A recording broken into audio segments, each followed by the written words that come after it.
مقبوضہ کشمیر میں بھارتی تسلط کے خلاف پاکستان بھر میں یوم استحصال منایا گیا۔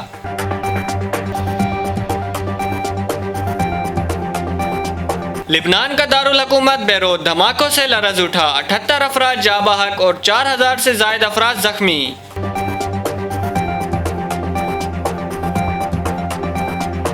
صدر پاکستان عارف الوی نے کہا ہے کہ ہمارا اور کشمیریوں کے صبر کا پیمانہ لبریز ہونے کے قریب ہے۔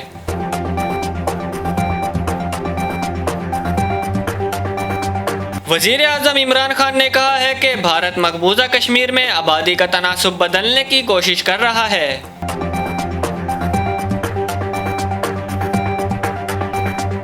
یوم استحصال کشمیر کے حوالے سے پی سی بی ہیڈ کوارٹر میں بھی تقریب کا انعقاد۔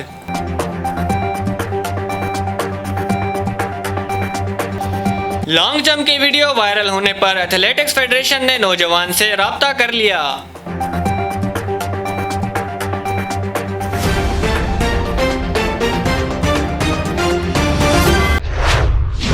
السلام علیکم، اعتدال نیوز اسٹوڈیو سے میں ہوں محمد بن خالد۔ ہیڈ لائنز آپ نے ملاحظہ کی، خبروں کی تفصیل ایک چھوٹی سی بریک کے بعد۔ ڈیرہ اسماعیل خان کا مؤثر ترین اور سب سے زیادہ پڑھا جانے والا اخبار روزنامہ اعتدال، تازہ ترین علاقائی، قومی و عالمی خبریں، مقامی و ملکی موضوعات پر مبنی مایہ ناز تجزیہ کاروں کے پرمغز تجزیے، دنیا بھر میں کہیں پر بھی آن لائن ایڈیشن پڑھنے کے لیے وزٹ کیجیے ہماری ویب سائٹ www.eعتدال.com.pk۔ گزشتہ سال 5 اگست کے یک طرفہ اور غیر قانونی بھارتی اقدام کے خلاف مقبوضہ کشمیر اور پاکستان میں اس اقدام کو 1 سال مکمل ہونے پر آج ملک بھر میں یوم استحصال منایا گیا۔ دنیا بھر میں مودی سرکار کی طرف سے مقبوضہ کشمیر کی خصوصی حیثیت ختم کرنے کی مذمت اور مظلوم کشمیریوں سے اظہار یکجہتی کی گئی۔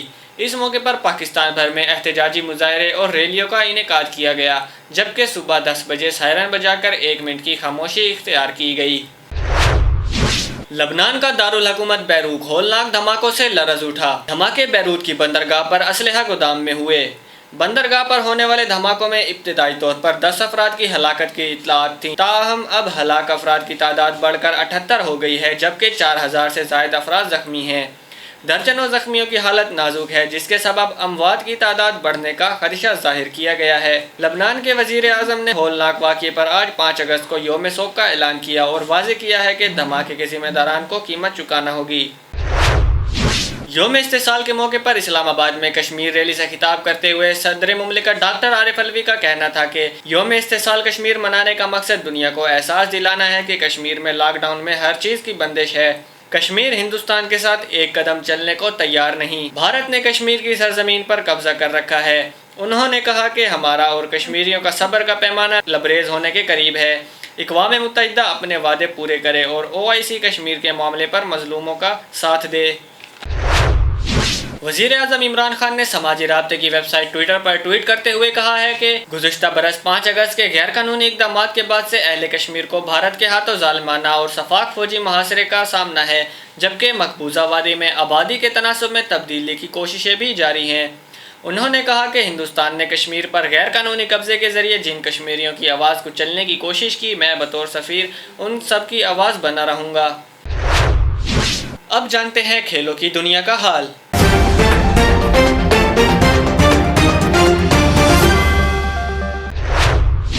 یوم استحصال کشمیر کے حوالے سے پاکستان کرکٹ بورڈ کے تمام ملازمین نے قذافی اسٹیڈیم لاہور میں جمع ہو کر 1 منٹ کی خاموشی اختیار کی اور تمام اسٹاف نے مل کر قومی ترانہ بھی پڑھا۔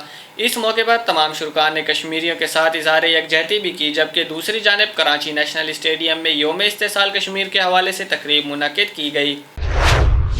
پاکستان ایتھلیٹکس فیڈریشن نے لانگ جمپ کی ویڈیو سوشل میڈیا پر وائرل ہونے پر نوجوان آصف کو ڈھونڈ نکالا اور لاہور طلب کر لیا۔ سوشل میڈیا پر وائرل ویڈیو میں لانگ جمپ لگانے والے نوجوان آصف کا تعلق سندھ کے ضلع ٹھٹہ سے ہے۔